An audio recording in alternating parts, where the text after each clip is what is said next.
And separate from all this too, Yeah. you were in, and speaking of Atari as well, you were in one of my favorite documentaries I've ever seen, which was the Yeah. ET uh, No. Discovery, the Zach Penn Yeah. film.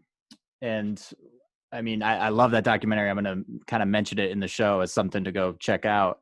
Oh, thanks. But what I found fascinating was that the Trinity tests took place in the same general area of the Manhattan Project, the nuclear bomb test, where they found the ET games. It was Alamogordo. And I It's, found that to be a fascinating connection.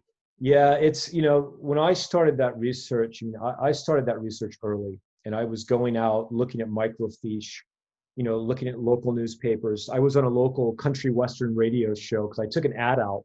I think this is mentioned in a chapter from Game After. I took an ad out in the local Alamogordo Daily News. Does anybody recall Atari's games being dumped? They put it in the fucking personals column, Yeah. which it's like this lost love kind of thing, right? Yeah. But it was quite a bizarre thing, because then the momentum started occurring. When Microsoft or the Lightbox got involved, and this was happening. I mean, I was reached out to. Zach Penn interviewed me in New York, and then we went out. We did the excavation, and it was, I think those of us on the archaeological team, we had a lot of serious questions that we were interested in. It wasn't really interesting for a documentary. We had to kind of rush the science, so to speak. And I'm not an archaeologist. I mean, I primarily have interest in material histories. But what we learned that was so apparent to us, and I'd like to think that we had an influence on the way the documentary addressed this at the end. And we wrote a piece in The Atlantic about what we were interested in, is this whole thing was framed so heavily around E.T. and Howard Scott Warshaw. Those were real tears. He was really sincerely moved in that documentary. Yeah. But what we realized when just counting titles was Atari did not discriminate. They didn't care. They just dumped all of it. I mean, there were games that were proven good sellers, right?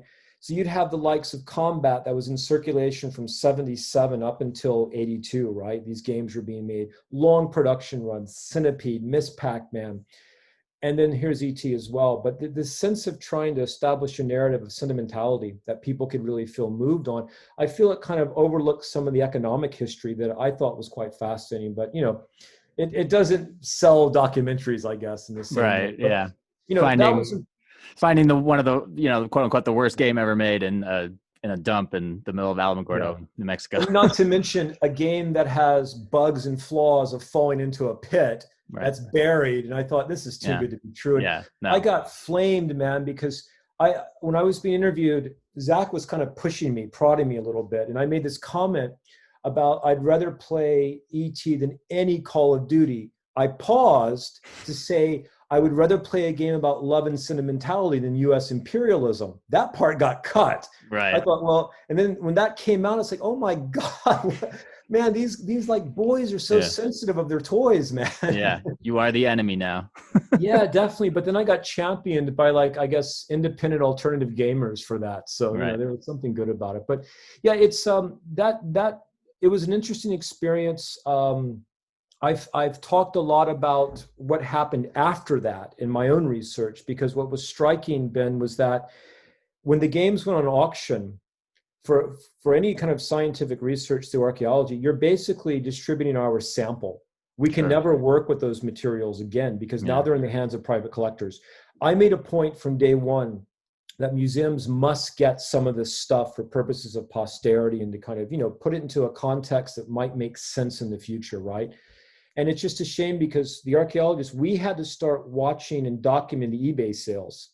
So all of a sudden our research turned to eBay to figure out who's buying these games. And it turns out a lot of just general game collectors, that's the holy grail, as many would say, right? Sure. Wanted this stuff. And we reached out to a few of them, those who would talk to us. And I think some of us have written about that in terms of why they bought these games, what it meant to them. They got attacked a lot as well. Like there were other fans like, why are you buying trash? And just shit talking constantly about it. Right. Yeah. It was upsetting to me that I reached out to the person, the guy, Joe, who's very much kind of a star of the document. What do people get? Where does the money go? Right. And he said that they were going to throw a party for Alamogordo. I thought, that's a pretty big party. You made over $100,000. Right. So I'm curious, what I think he wants to do another documentary because I think he felt that the people of Alamogordo, their story wasn't told.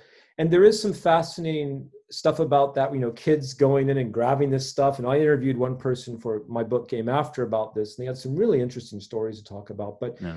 I think there's more work. I wish we could go and dig up more sites where games are buried, because Right. it talks about, the kind of ecological, environmental impact that video games have. And I think there's something to be said about that.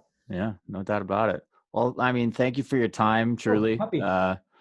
This has been a huge help, and all your research as well that I've got to read and in preparation for all this. It was fascinating, and obviously, the point of this podcast is to kind of trace things that are sports adjacent and trace the origins of things that we kind of just accept Sure. are part of the sports world, and sports video games is very much a part of the sports world. So thank you for kind of providing the historical context to finding the origins of sports video games.